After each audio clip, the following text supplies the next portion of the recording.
and good morning, my dear students. How are you? I hope you all are doing well. This is me, Mudita, and welcome on my channel Mudita IS Warriors. आज हम worksheet number 54 science की solve करेंगे। ये worksheet class 10th के लिए है और ये वर्कशीट आपकी 11th ऑफ नवंबर 2020 के लिए है जो आपको सॉल्व करनी है। आज हम एक इम्पॉर्टेंट चैप्टर स्टार्ट करने वाले हैं, ना कि ये केवल इम्पॉर्टेंट है बल्कि बहुत ही इंटरेस्टिंग भी है। Reflection of light and spherical mirror आपका चैप्टर है फिजिक्स का, ठीक है। क्लास 10th का चैप्टर है फिजिक्स का, चैप्टर नंबर 10 है आपकी बुक में, एनसीईआरटी की बुक में। अगर आप इसको देखेंगे तो आपका चैप्टर नंबर 10 है और ये चैप्टर फिजिक्स का है, reflection and refraction of light. यहाँ पे हम लाइट के कॉन्सेप्ट को पढ़ने वाले हैं, ठीक है। ऑप्टिक्स के बारे में पढ़ने वाले हैं, optics related to the light. तो हम लाइट के बारे में पढ़ने वाले हैं, मिरर्स के बारे में जानेंगे, लेंस के बारे में जानेंगे, ठीक है। बहुत इंटरेस्टिंग चीज़ें हम समझने वाले हैं, पढ़ने वाले हैं, जो आपको फ्यूचर में भी काम आएगी। अगर आप डेली एप्लीकेशन को देखोगे तो डेली एप्लीकेशन में भी इन चीज़ों का यूज़ होगा, और अगर आप फर्दर साइंस साइड से जाना चाहते हैं तो भी इस चीज़ का बहुत ज़्यादा इस्तेमाल होने वाला है। चलिए शुरू करते हैं। शुरू करने से पहले आपको कमेंट बॉक्स में ये लिखना है कि आपके एरिया का quality index, pollution quality index क्या चल रहा है, क्योंकि आपको पता है कि दिल्ली में जो पॉल्यूशन है वो बहुत ज़्यादा बढ़ चुका है। तो आपके एरिया का क्वालिटी इंडेक्स क्या है वो आपको कमेंट में लिखना है, और अगर आपको नहीं पता है तो वो आप सर्च करके लिख सकते हैं गूगल से अपने लोकेशन का कि इस वक्त आपका पीएम लेवल क्या है, ठीक है। क्योंकि बहुत ज़्यादा पॉल्यूशन बढ़ गया है तो इसलिए आपको अपना केयर करने की ज़रूरत है। अब हम शुरू करते हैं। Light is a form of energy that enable us to see. देखिए, हमने जब आप बचपन में पढ़ते हैं ना फॉर्म ऑफ एनर्जी, एनर्जी क्या है, एनर्जी क्या है, एनर्जी एक एनर्जी है जो आपको कुछ भी काम करने के लिए चाहिए होता है, ठीक है, एनर्जी है। और एनर्जी के लिए आपने कंजर्वेशन का लॉ पढ़ा है कि energy can neither be created nor destroyed, it can be converted, ठीक है। तो हमने एनर्जी के अलग अलग फॉर्म पढ़े थे, जैसे कि light is also a form of energy, sound is also a form of energy, ठीक है। ये डिफरेंट काइंड ऑफ एनर्जी के बारे में हमने पढ़ा था जब आप बचपन में पढ़ते हैं, ठीक है। अगर आपने नहीं पढ़ा होगा तो रिकॉल करो, थोड़ा सा आपको याद आ जाएगा, कभी आपने 8th स्टैंडर्ड में, 7th स्टैंडर्ड में कहीं ना कहीं पढ़ा होगा। तो वैसे ही हमारा जो लाइट है वो भी एक फॉर्म है एनर्जी का, जो हम इस्तेमाल करते हैं, ठीक है, टू सी, यानी चीज़ों को देखने के लिए। प्रॉपर्टीज़ ऑफ लाइट, अगर हम प्रॉपर्टीज़ की बात करें तो it does not require any medium to travel, speed of light is maximum in vacuum. What is this, this is 3 × 10⁸ metre per second. Property of light, property light का गुण की light को ट्रेवल करने के लिए किसी मीडियम की ज़रूरत नहीं है।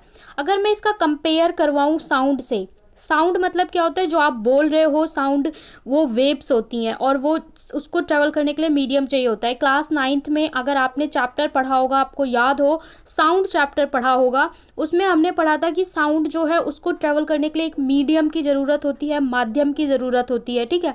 साउंड को आपने पढ़ा था कि सॉलिड में उसकी स्पीड सबसे ज़्यादा होती है, फिर लिक्विड में और फिर गैस में, और अगर वैक्यूम हो जहाँ पे कोई एयर ना हो वहाँ पे हमारी साउंड ट्रेवल नहीं कर पाती। लेकिन जो लाइट है उसे ट्रेवल करने के लिए किसी मीडियम की ज़रूरत नहीं है, वो वैक्यूम में सबसे तेज़ स्पीड में ट्रेवल करती है। और लाइट की स्पीड वैक्यूम में क्या होती है, 3 × 10⁸ metre per second, 3 × 10⁸ metre per second. इस वैल्यू को आपको लाइफ टाइम याद रखना है, ठीक है। बहुत इंपॉर्टेंट वैल्यू है कि सबसे तेज गति से अगर कोई चलता है तो वो लाइट चलती है, और लाइट की स्पीड 3 × 10⁸ मीटर पर सेकेंड होता है। अगर आप कंपेयर करके चीज़ों को पढ़ेंगे जो पहले पढ़ा है तो आप हमेशा भूलेंगे नहीं, हमेशा आपके लाइफ का पार्ट बन जाएगा साइंस। देखिए, जैसे साउंड, मैंने यहाँ पे साउंड को रिकॉल करवाया, तो आप जब करेंगे लाइट और साउंड को तो आप देखेंगे कि जो साउंड है इसको मीडियम चाहिए, ठीक है, लेकिन लाइट के लिए कोई मीडियम नहीं चाहिए, नॉट मीडियम, ठीक है। साउंड होती है वो इस तरीके से ट्रेवल करती है वेव की तरह, लाइट ट्रेवल करती है ऐसे स्ट्रेट पाथ में, ठीक है, स्ट्रेट पाथ में ट्रेवल करती है। तो ये हो गया properties. Reflection of light, reflection क्या है? Bouncing back of light when it strike on a polished surface like mirror. एक प्रॉपर्टी है लाइट की कि वो क्या करती है? रिफ्लेक्शन करती है। अगर जो लाइट है वो सीधी आ रही है और किसी सरफेस पे पॉलिश है, ठीक है, पेंट कर दिया आपने, उस पर जब लाइट अगर टकराती है पॉलिश वाली सरफेस से तो वहाँ से बैक हो जाती है, बाउंस बैक। जैसे आप बॉल फेंकते हो ना, दीवार पे बॉल फेंकते हो और आपके हाथ में बाउंस बैक आता है, क्रिकेट वाली बॉल, ठीक है, अगर आपने कई बार देखा होगा, उसे ज़मीन पे भी जंप करते हो आपके हाथ में आती है, फिर ज़मीन पे जंप करते हो या वॉल, वो रिफ्लेक्ट होती है। वैसे ही अगर लाइट जो है पॉलिश्ड सरफेस पर टकराती है तो वो रिफ्लेक्ट होती है, बाउंस बैक होती है, उसको हम क्या बोलते हैं? रिफ्लेक्शन बोलते हैं। क्या बोलते हैं? रिफ्लेक्शन बोलते हैं। इन टर्म्स को बहुत अच्छे से समझ लीजिए क्योंकि चैप्टर का इंट्रो है। अगर आपने टर्म्स को नहीं समझा तो पूरा चैप्टर आप कंफ्यूज रहेंगे, इसलिए आपको एक एक चीज़, रिफ्लेक्शन, आगे हम रिफ्रैक्शन भी पढ़ेंगे, तो हर चीज़ को बहुत ध्यान से समझिए। स्फेरिकल मिरर, स्फेरिकल मिरर क्या होते हैं? देखिए, कॉनकेव मिरर, कॉन्वेक्स मिरर। जो हमारा मिरर होता है वो दो तरीके का होता है।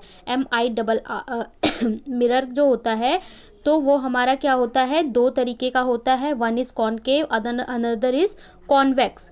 कॉनकेव मिरर को हम कन्वर्जिंग मिरर भी कहते हैं। क्यों? क्योंकि ये लाइट को क्या करता है? सारी लाइट को एक जगह पे ऐसे फोकस करता है, कन्वर्ज करता है, ठीक है, जितनी भी लाइट आ रही है उसको एक जगह पे कन्वर्ज करता है, इसलिए इसे हमें कन्वर्जिंग मिरर या कॉनकेव मिरर कहते हैं। कॉन्वेक्स मिरर को हम डाइवर्जिंग मिरर या कॉन्वेक्स कहते हैं। क्यों? क्योंकि यहाँ से जो लाइट आती है वो ऐसे स्प्रेड होती है, फैलती है, इसलिए इसको हम डाइवर्जिंग मिरर भी कहते हैं। स्फेरिकल मिरर कैसे बनता है? समझ लीजिए एक गेंद है, जैसे आपके क्रिकेट की गेंद होती है, अगर उसे आप बीच से काटोगे तो जैसे दो पीसेस बनेंगे, ऐसे ही होता है हमारा स्फेरिकल मिरर जो बनता है। अब क्या है, देखिए इसको कैसे दिखाया हुआ है। रिफ्लेक्टिंग सरफेस, जो कॉनकेव मिरर होता है इस तरीके से होता है कॉनकेव मिरर। ये होती है इसकी पॉलिश्ड सरफेस, इधर इस क्या कर देते हैं हम? पॉलिश कर देते हैं, ठीक है, पॉलिश कर देंगे तो लाइट बाहर जा नहीं पाएगी। और यहाँ पे क्या होता है? यहाँ पे जब भी लाइट फॉल करेगी तो वो टकराएगी और टकरा के रिफ्लेक्ट हो जाएगी, ठीक है। तो ये हो गया इसका, जहाँ पे लाइट फॉल करेगी ये वाली सतह पे, और ये वाली सतह कैसी होगी? पॉलिश सरफेस होगी, ठीक है। अगर हम कॉन्वेक्स मिरर की बात करें तो कॉन्वेक्स मिरर इस तरीके से होता है। इसमें क्या होता है, जो पॉलिश सरफेस है ये इसकी होगी पॉलिश वाली सरफेस, और यहाँ पे इसके पड़ेगा लाइट, ठीक है, और लाइट ऐसे रिफ्लेक्ट हो जाएगी। तो कॉनकेव और कॉन्वेक्स मिरर ध्यान से आपको समझना है। इन डायग्राम्स को अभी आगे हम डिस्कस करेंगे, उन्हें आपको ड्रॉ करना भी आना चाहिए और ड्रॉ करने की प्रैक्टिस भी करेंगे। A lightly polished surface such as mirror reflect most of the light falling on it. You have already familiar with the laws of reflection of light. Let us recall. तो आपने देखा होगा जैसे कि शीशा होता है, उस पर अगर लाइट फॉल होती है तो क्या होती है? रिफ्लेक्ट हो जाती है। आपने इस चीज़ को देखा भी होगा। इसके अलावा आपने जो सिद्धांत हैं, लॉ हैं लाइट के, रिफ्लेक्शन ऑफ लाइट के जो लॉ हैं वो पढ़े भी होंगे, उसको हम रिकॉल कर लेते हैं। लॉ मतलब कुछ नियम है, सिद्धांत। Number 1, the angle incidence and equal to the angle of reflection. Angle of incidence होता है इक्वल एंगल ऑफ रिफ्लेक्शन के। ये क्या है मैं भी आपको समझा दूंगी। इसके अलावा the incident ray, the normal, mirror, point, incident, reflection all lie in a same plane. That ये दोनों जो लॉ है रिफ्लेक्शन के, ये VVI हैं, वेरी वेरी इंपॉर्टेंट है। पहले भी आपने पढ़ा होगा, नहीं पढ़ा होगा तो आप इसे याद कर लो, अभी याद कर लो। अगर आपको पुराना याद नहीं है तो अभी याद कर लो। क्या होता है कि देखिए ये सतह है, जब यहाँ पे ये पाथ है, जब यहाँ पे ऐसे लाइट आ रही है, ठीक है, ये क्या है? लाइट है, लाइट है। जब लाइट यहाँ पे आ रही है और यहाँ पे फॉल होगी तो वो क्या करेगा? ऐसे रिफ्लेक्ट हो जाएगा, ठीक है। तो जब ये रिफ्लेक्ट होता है तो जब लाइट इंसिडेंट होती है तो हम वहाँ से एक लाइन ड्रॉ करते हैं। इस लाइन को हम बोलते हैं नॉर्मल। जो लाइट आ रही होती है उसे हम बोलते हैं इंसिडेंट लाइन, ठीक है, और जो बैक होती है उसे हम बोलते हैं रिफ्लेक्शन वाली लाइन। तो जो लाइट फॉल हो रही है, मैं दोबारा से ड्रॉ कर देती हूँ। जो लाइट, जब ये लाइट ऐसे फॉल हो रही है, ठीक है, और ये रिफ्लेक्ट हो रही है, इसके बीच में एक हमने लाइन खींच दी, तो ये जो एंगल बनाता है, आने वाली लाइट आने वाली लाइट और नॉर्मल रे पे ये जो एंगल बनाता है ये होता है एंगल ऑफ इंसिडेंस। यहाँ पे जो एंगल बनेगा वो एंगल ऑफ इंसिडेंस होगा। इसके अलावा इसके और इसके बीच में जो एंगल बनेगा ये एंगल ऑफ रिफ्लेक्शन होगा। तो angle of incidence always equal to angle of reflection. अगर मैं इसको आपको डायग्राम में जूम करके समझाऊं तो यहाँ पे आप देखिए एंगल ऑफ इंसिडेंस और एंगल ऑफ रिफ्लेक्शन, ये हमारी क्या है, सरफेस है। ये हमारी क्या है, इंसिडेंट रे। जो रे पड़ती है, लाइट पड़ती है, उसे हम क्या बोलते हैं, इंसिडेंट रे। और जो रिफ्लेक्शन होता है उसे हम क्या बोलते हैं, रिफ्लेक्टेड रे। और एक हम 90 डिग्री का लाइन खींच देते हैं। तो जब लाइट आएगी, ये देखिए आने वाली पाथ, जब लाइट आएगी और ये नॉर्मल के साथ जो एंगल बना रही है इसको हम क्या बोलते हैं, एंगल आई।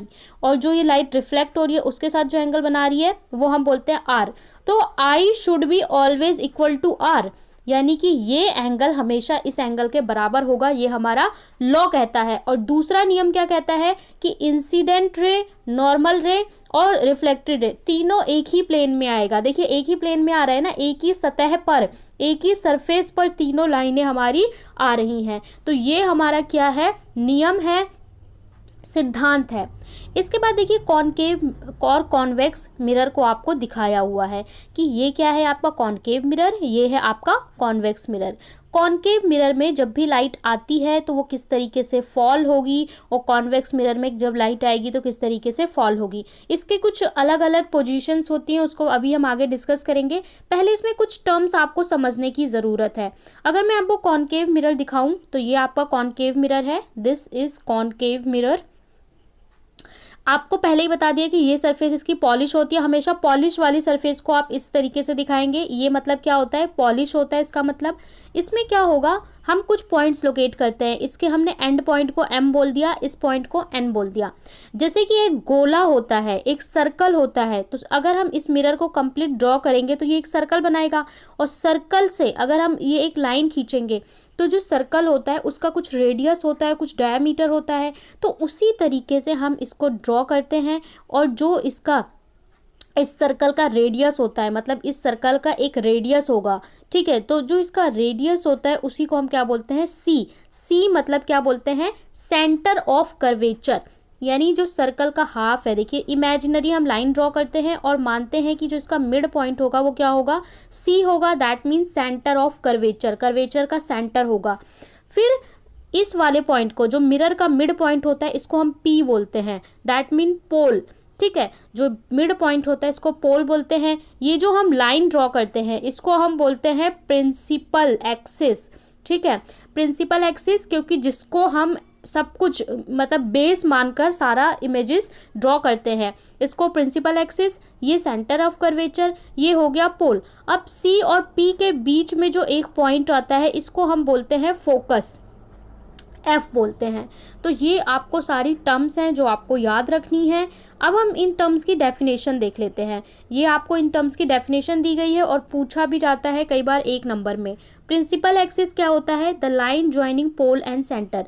जो हमारा ये लाइन ज्वाइन करता है, ये हमारा पोल है, ठीक है। और सेंटर को, सेंटर और पोल को जो लाइन ज्वाइन करता है उसे हम क्या बोलते हैं, प्रिंसिपल एक्सिस। पोल क्या होता है, the centre of reflecting part is called pole. Reflecting part का जो सेंटर होता है उसको हम क्या बोलते हैं, पोल बोलते हैं। इसके बाद क्या है, एपर्चर एम एन। जो हमने एक एम एन माना, मतलब इस लाइन का जो हमने ये चीज़ है इसको हम क्या बोलते हैं, एम एन।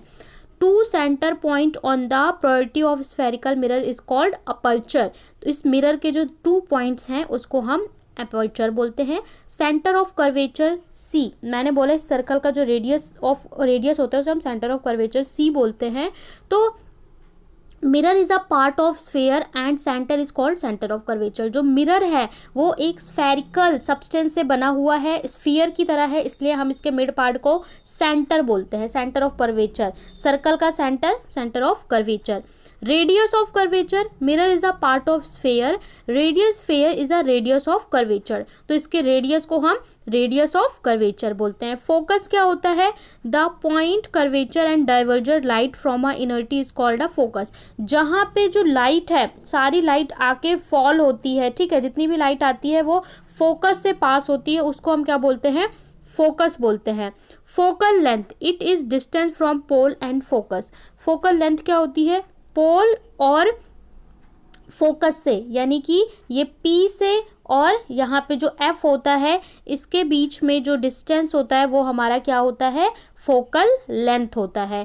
ठीक है, फोकल लेंथ की वैल्यू कितनी होती है? F कितना होता है? R/2। ये फोकल लेंथ की वैल्यू होती है, यानी रेडियस ऑफ कर्वेचर बाय 2।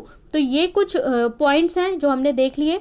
अब इसके बाद rules for making image for spherical mirror. Spherical mirror के लिए इमेजेस कैसे बनाते हैं उसके लिए कुछ रूल्स हैं। रूल नंबर 1 कहता है ray parallel to principal axis pass through principal focus after reflection and vice versa. तो जो रे होगी वो हमेशा पैरेलल होती है फोकल लेंथ के।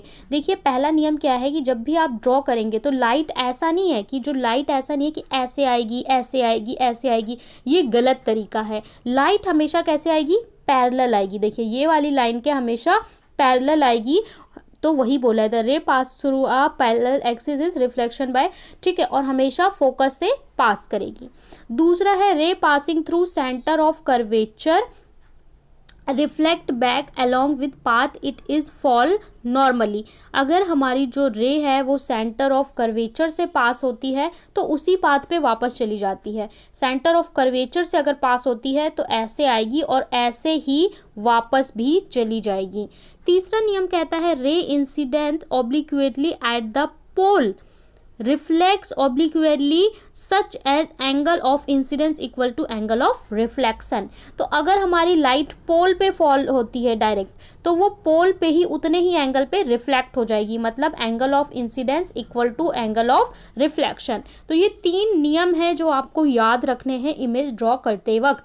अभी आप ये चैप्टर में बहुत सारी चीज़ें आपको, ये सिर्फ मिरर का इंट्रोडक्शन पढ़ रहे हैं, लेंस पढ़ेंगे, बहुत सारी इमेज बनानी होगी, तो आपको साथ साथ मैं आपको बोलूँगी कि आप चैप्टर को पढ़िए, इमेजेस को समझिए, जिससे हम पढ़ें तो आपको अच्छे से समझ में आए। और कई बार एक बार में चैप्टर समझ में नहीं भी आता तो कोई डरने की बात नहीं है, हम बार बार जब इमेजेस ड्रॉ करेंगे, लेंस के बारे में पढ़ेंगे तो आपको बहुत अच्छे से समझ में आ जाएगा। और अगर बच्चे कहेंगे तो मैं इसके लिए आपके लिए एक अलग से क्लास बना दूंगी फॉर मिरर और लेंस के लिए कैसे इमेज ड्रॉ करते हैं। अब आपको क्वेश्चन दिया है right the rules for image passing through a spherical mirror, draw रे डायग्राम।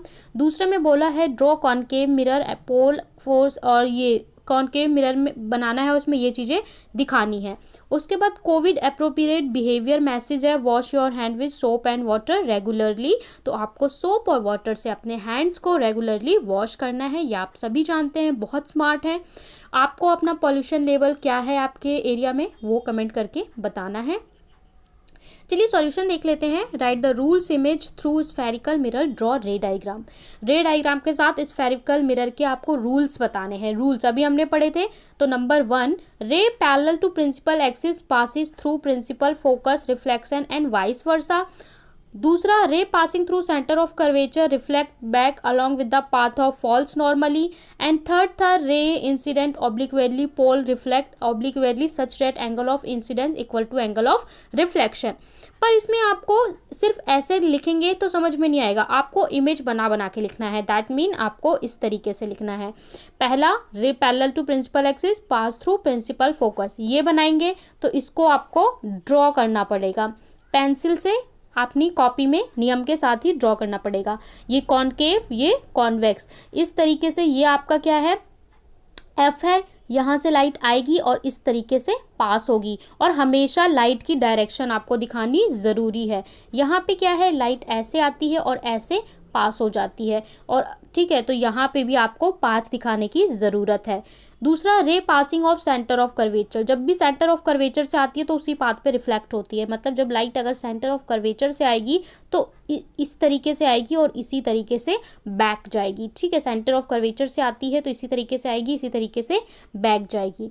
तीसरा है कि अगर पोल पे पड़ती है लाइट, मतलब अगर पोल पे लाइट पड़ती है तो उतने पे ही रिफ्लेक्ट होगी, ऐसे आएगी और ऐसे जाएगी। आई बराबर आर होगा हमारा, ऐसे आएगी ऐसे जाएगी, आई बराबर आर होगा हमारा।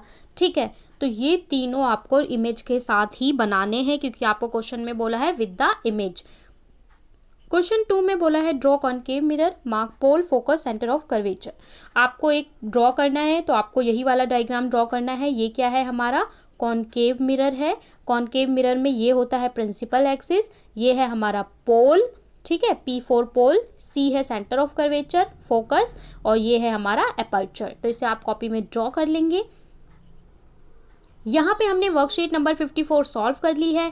आई होप आपको इंट्रोडक्शन चैप्टर का समझ में आया होगा। अगर समझ में नहीं आया है तो आप एक बार जाके बुक से रीडिंग करिए, क्योंकि अब ये चैप्टर स्टार्ट हो चुका है, तो बहुत इंपॉर्टेंट चैप्टर है। और आपको इस चैप्टर में जब भी पढ़ेंगे तो आपको पेंसिल और कॉपी लेके बैठना पड़ेगा, क्योंकि आपको बहुत सारी इमेजेस बनानी है।